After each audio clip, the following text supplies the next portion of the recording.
আসসালামু আলাইকুম। আজকের ভিডিওতে দেখব আমরা এনআইডি কার্ডের নাম সংশোধন অ্যাপ্লিকেশন করে। আজকের ভিডিওতে আমি যে সংশোধন অ্যাপ্লিকেশনটি করব, এই অ্যাপ্লিকেশন সংশোধনটা অনুমোদন হতে আমার মাত্র ৩ দিন সময় লাগছে। অর্থাৎ সংশোধন অ্যাপ্লিকেশন থেকে শুরু করে ৩ কর্মদিবস। তো আপনি যদি আমার এই প্রসেসটা অবলম্বন করেন, আপনার যদি এই ধরনের ভুল অথবা নামের প্রথম অংশের কিছু পরিবর্তন, শেষ অংশের কিছু পরিবর্তন, আকার উকার বা বিভিন্ন ধরনের পরিবর্তনগুলো হয়, মোহাম্মদ যুক্ত বা শেষে শেখ, ইসলাম, চৌধুরী ইত্যাদি ইত্যাদি এই ধরনের ছোটখাটো ভুলগুলো যাদের আছে, বা নামের একটু এদিক সেদিকে কারো কার ভুল আছে, এই ধরনের সংশোধনগুলো কিন্তু আপনারা আমার মতো আবেদন করলে খুব অল্প সময়ে, আমার ৩ দিন লাগছে, আপনাদের কারণবশত দু একদিন বেশি বা কম লাগতে পারে, তবে খুবই কম সময়ে হবে। তো চলুন স্ক্রিন থেকে দেখে নেই। আমরা এনআইডি এর এই পেজটিতে আসবো। আসার পরে আমরা নিচের দিকে গেলে লগ ইন দেখতে পারবো। আচ্ছা, এই পেজটিতে কিভাবে আসবেন আমার ভিডিও ডেসক্রিপশন বক্সে লিঙ্ক দেওয়া থাকবে, সেখানে ক্লিক করে সরাসরি আসতে পারেন, অথবা আপনি চাইলে লিখে সার্চ করে আসতে পারেন। আপনি আপনার ব্রাউজার থেকে এনআইডি কথাটিকে লিখে সার্চ করবেন। সার্চ করার পরে আমরা প্রথমে যে দেখতে পারবো এনআইডি লগ ইন, এখানে ক্লিক করলে আমরা ওই পেজটিতে চলে যেতে পারবো। প্রথমে আমরা নির্বাচন কমিশনের এই পেজটিতে আসব। আসার পরে আমরা এইখান থেকে নিচে দেখতে পারবেন লগ ইন নামক একটা অপশন রয়েছে। আমরা এখানে ইউজার আইডি এবং পাসওয়ার্ড দিয়ে লগ ইন করবো। আচ্ছা, যারা ইউজার আইডি পাসওয়ার্ড জানেন না, বা যাদের ভোটার আইডি কার্ডে ইউজার আইডি পাসওয়ার্ড কি দেওয়া সেটা জানেন না বা সেট করেন নাই, ডেসক্রিপশন বক্সে লিঙ্ক দেওয়া থাকবে, সেখান থেকে দেখে আপনি কিন্তু আপনার ভোটার আইডি থেকে ইউজার আইডি পাসওয়ার্ড সেট করে নিতে পারবেন বা বের করে নিতে পারবেন। তারপরে এখানে এসে লগ ইন করতে পারবেন। নিচে পাসওয়ার্ড দিয়ে লগ ইন করছি। কম্পিউটার থেকে ইন্টার বাটনে ক্লিক করব, অথবা মোবাইল থেকে লগ ইন মেনুতে ক্লিক করব। আচ্ছা, করার পর আমাদের আইডিতে লগ ইন হয়ে যাবে। লগ ইন হয়ে যাওয়ার পরে আমরা এই আইডি কার্ডটি কারেকশনের আবেদন করব। কারেকশনটা হবে শুধুমাত্র নামটা কারেকশন হবে মাত্র, এই যে ফিরোজ কাবির আছে এইখানে শুধু একটা ই যুক্ত হবে। এটা একটা সিম্পল সংশোধন। যদিও সিম্পল সংশোধন, তবুও আমাদের চেক করার যে বিষয় সেটা হচ্ছে আমরা অন্যান্য তথ্য থেকে আমরা জেনে নিব শিক্ষাগত যোগ্যতা কি রয়েছে এবং পেশা আমাদের কি দেওয়া রয়েছে। এই পেশা এবং শিক্ষাগত যোগ্যতার উপরে সামান্যতম সংশোধন হলেও নির্ভর করবে আপনাকে কি কি ডকুমেন্টস দিতে হবে। এইখানে যদি শিক্ষাগত যোগ্যতা অষ্টম শ্রেণী বা নবম শ্রেণীর নিচে থাকে, এটা যদি পুরাতন ভোটার হয়ে থাকে তাহলে কোনো সার্টিফিকেট লাগবে না। আর যদি নতুন ভোটার হয়ে থাকে, নবম শ্রেণীর নিচে থাকলেও সার্টিফিকেট লাগবে।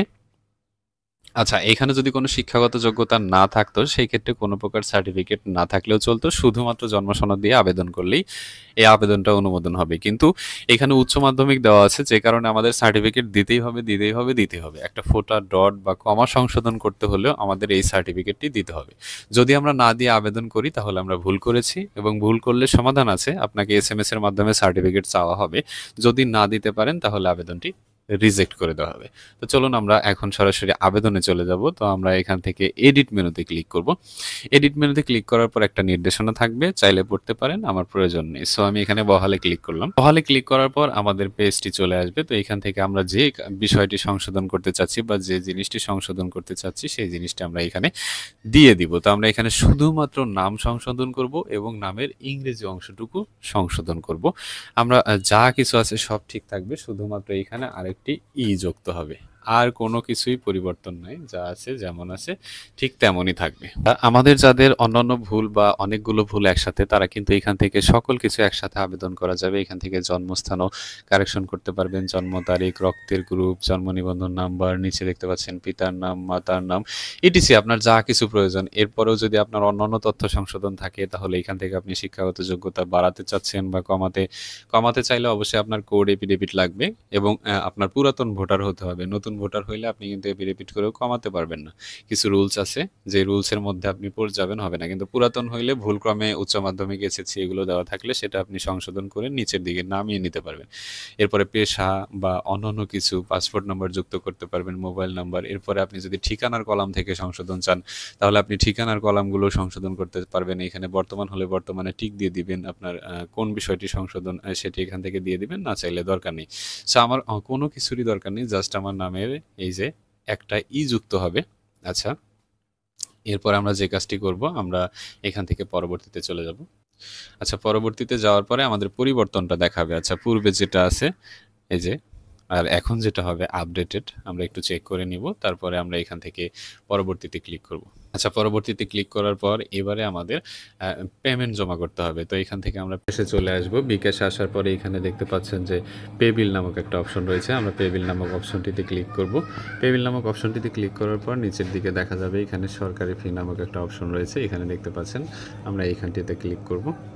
এইখানটিতে ক্লিক করার পরে এখানে আমরা আবেদনের ধরন নির্বাচন করব। এখানে এনআইডি ইনফো কারেকশন, আমার শুধু নামটা ইনফো, আদার ইনফো কারেকশন হচ্ছে ভেতরের ঠিকানা বা অন্যান্য কিছু, বোথ ইনফো কারেকশন হচ্ছে ভেতরের ঠিকানা বা পেছনের পার্ট বা সামনের পার্টের উভয় সংশোধনের ক্ষেত্রে আছে। যাই হোক, আমার এনআইডি ইনফো কারেকশন আমি এখানে দিলাম। দেওয়ার পরে আমরা এখানে আমাদের এনআইডি নম্বরটি দিব। নম্বরটি দেওয়ার পরে আমরা পরবর্তীতে ক্লিক করব। পরবর্তীতে ক্লিক করার পর আমাদের অটোমেটিক্যালি পেমেন্ট শো করবে। তো আমরা এখান থেকে পরের ধাপে চলে যেতে ট্যাপ করুন। আমরা এখান থেকে পিন নম্বরটি দিয়ে দিব। পিন নম্বরটি দেওয়ার পরে আমরা চেপে ধরে থাকব, আমাদের পেমেন্টটি কমপ্লিট হয়ে যাবে। পেমেন্টটি কমপ্লিট হয়ে যাওয়ার পরে এবারে আমাদের কাজটি হবে, আমরা যেই ডিভাইস থেকে অ্যাপ্লিকেশনটি করছি সেই ডিভাইস থেকে আমরা পেছনে অপশনটিতে চলে যাব। পেছনে যাওয়ার পরে পরবর্তীতে আপনি চাইলে কিন্তু মোবাইল ফোন, কম্পিউটার যা কিছু দিয়ে আপনি অ্যাপ্লাইটি করতে পারবেন, কোনো অসুবিধা নেই। আচ্ছা, এখানে দেখতে পাচ্ছেন আমার অলরেডি ডিপোজিট হয়ে গেছে। আমরা এখান থেকে জাতীয় পরিচয়পত্রের ধরন দিব, এখানে রেগুলার, আমরা রেগুলার স্মার্ট কার্ড অপশনটি সিলেক্ট করে দিব। করে দেওয়ার পরে এখানে দেখতে পাচ্ছেন পরবর্তী, আমরা পরবর্তীতে ক্লিক করব। পরবর্তীতে ক্লিক করার পর এবারে আমাদের কাগজপত্র আপলোড করতে হবে। তো প্রথমে আমরা আপলোড করব হচ্ছে বার্থ রেজিস্ট্রেশন সার্টিফিকেট, অর্থাৎ বার্থ সার্টিফিকেট। তো আমি এখান থেকে প্রথমে আপলোড করে দিচ্ছি সনদ পরিশোধ কপি। আমরা প্রথমে পরিশোধ কপিটিকে নিচ্ছি, নেওয়ার পরে আমরা ওপেনে ক্লিক করে দিব। আচ্ছা, আপলোড হয়ে গেছে। এরপরে আবারও আমরা বার্থ সার্টিফিকেট অপশনেই আপলোড করব হচ্ছে অনলাইন নিবন্ধনের যে অনলাইন কপিটি, সেই অনলাইন কপিটিকে আমরা এখানে আপলোড করব। এটা আপনারা অনলাইনে সার্চ করে বের করে নেবেন।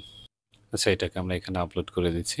আচ্ছা, আপলোড করে দেওয়ার পরে এবারে আমরা আমাদের সার্টিফিকেট আপলোড করব। তো আমরা যেহেতু এইচএসসি পর্যন্ত দেওয়া আছে, আমরা এইচএসসি সর্বশেষ সার্টিফিকেট দিতে পারি। তো আমরা এসএসসি এইচএসসি দুটোই দিব। তো একটু খুঁজে নিব এই যে এসএসসি সার্টিফিকেট।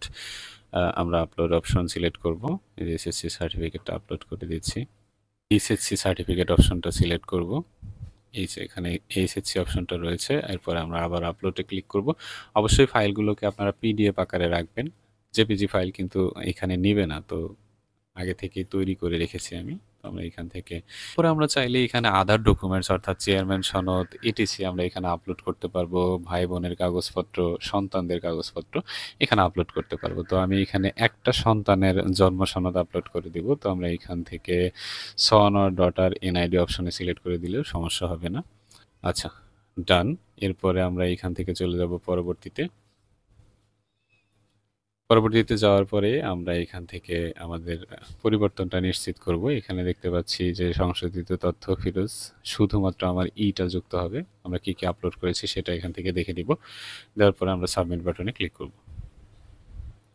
সাবমিট বাটনে ক্লিক করার পর আমাদের অ্যাপ্লাই ডান হয়ে গেছে। আমরা প্রোফাইল মেনুতে আবারও চলে যাব।